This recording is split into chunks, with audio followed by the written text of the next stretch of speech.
Hey, Chuck, did you see the 4th episode of Moon Knight? I did. And what did you think? I liked it. I mean, it reminded me of childhood. Yeah? What about it? Well, I mean, I really liked Hungry Hungry Hippos when I was a kid. Oh, I think you mean... Taweret. Yeah, Hungry Hungry Hippos. Yeah.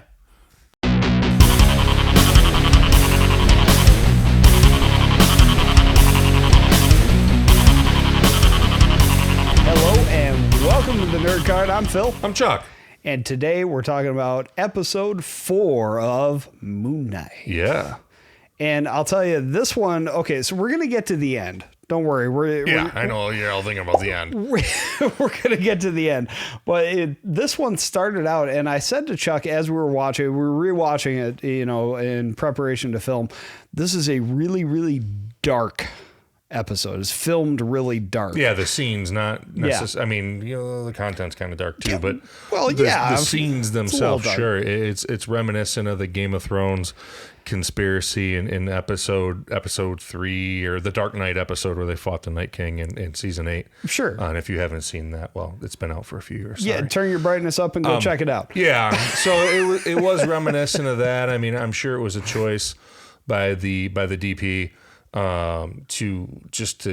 for an immersion feel, to feel like you're there, to have this super dark scene. Sure. Well, and it starts out where we left off with them, which is in the middle of the desert, because they want to see the starscape and all of that. So it makes a lot of sense. To tell them where they're going. Sure. Yeah, they're in pitch black, and unfortunately, it really, really comes through over film. I was telling Chuck as I watched it in my living room, and it was daylight when I watched it, and I couldn't see anything. I watched it in theater go boom, and it was all good. Well, and yeah, so Chuck goes, I watched it during the day. I was like, dude, your living room is it's a movie theater. It's a cave. Yeah, that's what it's made for. That's exactly right. But either way, when we did watch it later on, you see a lot of really cool stuff. We see Layla really, just being a badass, quite frankly, taking on everybody and everything. Well, she has to, because someone's kind of quiet in this episode. There's no them. Venom's not there. Khonshu's not there this episode. You're right. Well, there's no Khonshu, and there's barely any Marc Spector. Yeah. Quite frankly, it's mostly led by Spector and Grant, and Stephen is the expert in this realm, basically. So that's why he's the most involved. Not an apt fighter, though. Right. So the Eye of Horus is also the Eye of Mind. Yeah. Representing the 6 senses, 6 points. So you've got the eyebrow that denotes thoughts, pupil, sight, obviously. This point here is hearing, smell, touch, and this long line ending in a spiral is the tongue. No, definitely not. Not an apt fighter. I threw a pot at a wall, and that was about it. That's all you got out of Stephen. But through that, what they're looking for is, of course, Amit's tomb. Yes. And they find it. They do. But they find it in another tomb. And that tomb is one that's been lost. Yeah, as soon as he said, "Oh, Macedonian," I'm like, okay, so they're saying that's Alexander the Great. Yeah, and boom. Yes. Yes. That's Macedonian. But the only pharaoh. But he insisted on calling himself Egyptian. But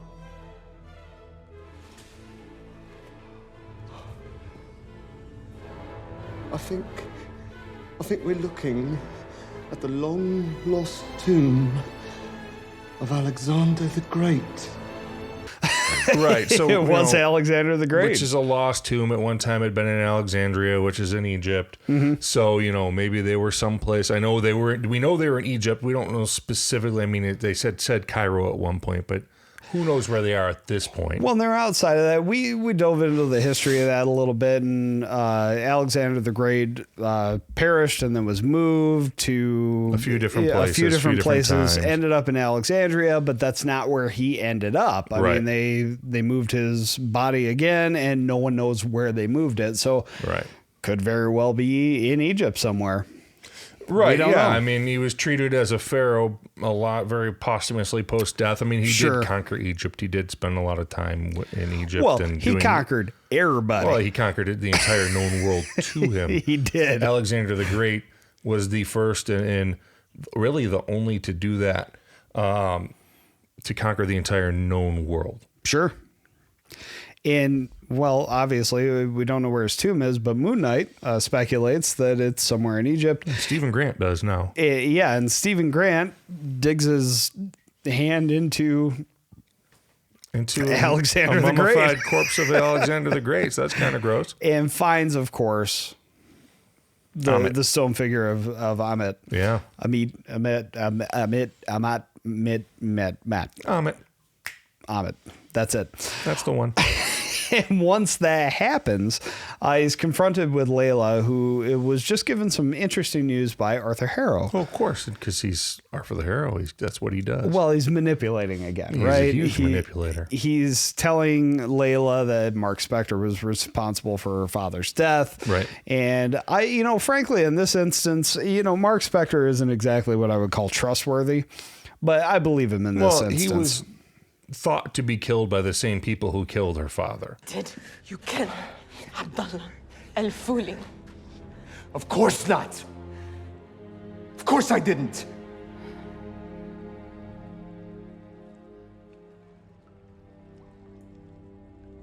But you were there. Right. He just Sure. happened to live. Khonshu picked him to be Moon Knight at that point. Right. Well, and that's exactly what happened. Yeah. Yeah. So he was killed, but not quite because Right. Khonshu picked him up. But obviously, that's a story we're going to get a little bit later, maybe in more detail. And Layla gives 0 F's about this right now. Yeah. She doesn't care. Not even close. Yeah. But this leads to a confrontation with Arthur Harrow, where he just straight up shoots him. Well, yeah, when it comes down to once he's done all his manipulating to get where he needs to go, when it comes down to business, he just goes straight to it. And he did that again in this episode. Exactly. He's a killer. Yeah. And that's just that. So it comes down to a situation where, Marc Spector's trying to talk to him and he goes, nope, got what I want. Done. Yep. Shoots him. Which leads to the most interesting part of the episode. Yes. As we see Marc Spector sink into that the water within the tomb, it kind of fades out and then comes back. Yeah, in 12 monkeys. In 12 monkeys. Exactly right. It comes back into like an insane asylum where we see all of the characters that we've seen so far. Yep. We see Gold Guy. Yeah.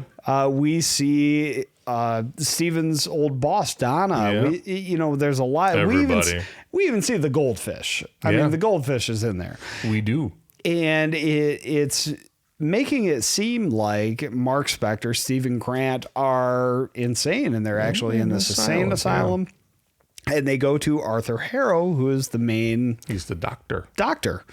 Not the doctor, but the doctor. No, not that doctor. Not that doctor. But if there was going to be an American play the doctor, Ethan Hawke wouldn't be a horrible choice. You know what? I'm behind that. Yeah. Absolutely. Yeah, I'm behind that.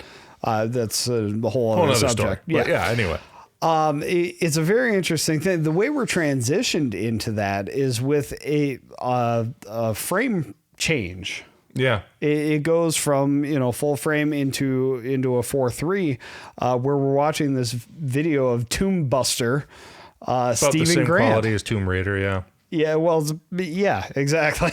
It's like a cheesy, kind of reminded me of like Romancing the Stone. It was like if Romancing the Stone was Indiana Jones and done on a camcorder in 1989. There you go. That's it. Chuck nailed it. That's exactly what it looks like. But the main character of that is called Stephen Grant. Yeah. And Ethan Hawke's character, Arthur Harrow, comments that he was happy that he found his VHS player and it still works. And it's this old cheesy movie that Marc Spector likes. Yeah. Well, as we go through that, Marc escapes.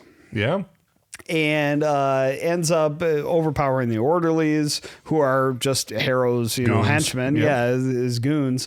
And stumbles upon a sarcophagus. Yeah. Containing Stephen Grant. And that was a really cool point in the episode. Hug it out. They hug it out. Marc Spector and Stephen Grant in the same frame find each other and hug it out. Yeah.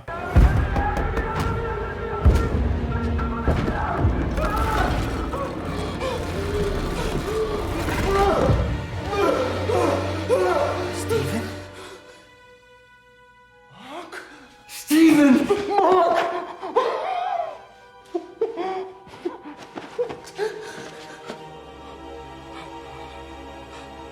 How is this possible? I don't know. Just so cool. But they come to the realization that, hey, this is what we remember, and this place ain't right, and they start to try and escape.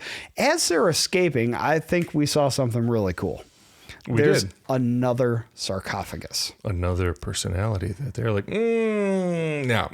They're just go kind and of stay ignoring. back there. Yeah, we don't want any. Now, as we go through this, so what ended up happening? I looked at that and I went, "That's got to be Jake Lockley, right?" Yeah, I agree. It has to be. It has to be Moon Knight's third personality, and as we go back, we went back and looked at the first episode of Moon Knight, and we see that, the woman who was a a museum like curator, a tour guide, she mentioned that Stephen had asked her out on a date. Yeah. And Stephen has no recollection of that. Yeah. And we're sitting at dinner tonight, and we're discussing this, and I go,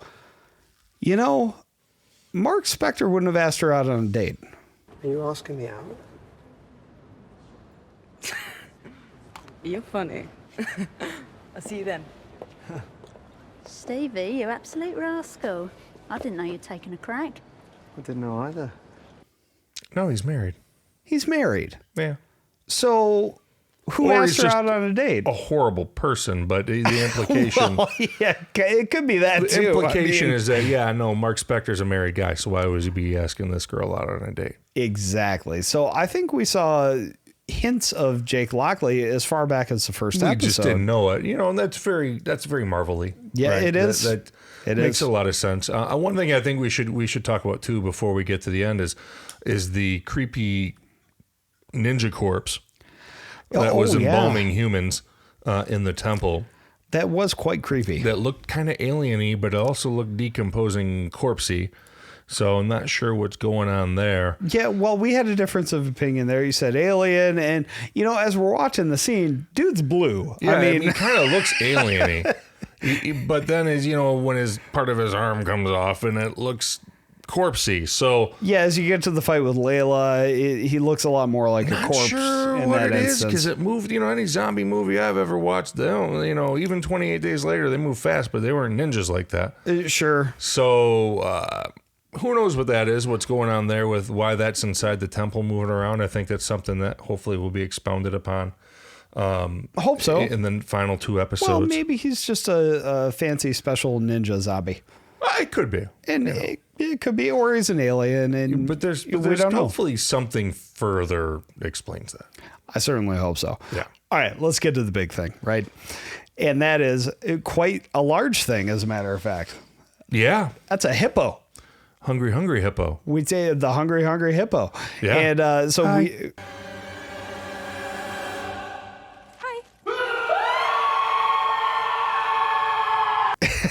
yeah, just hi.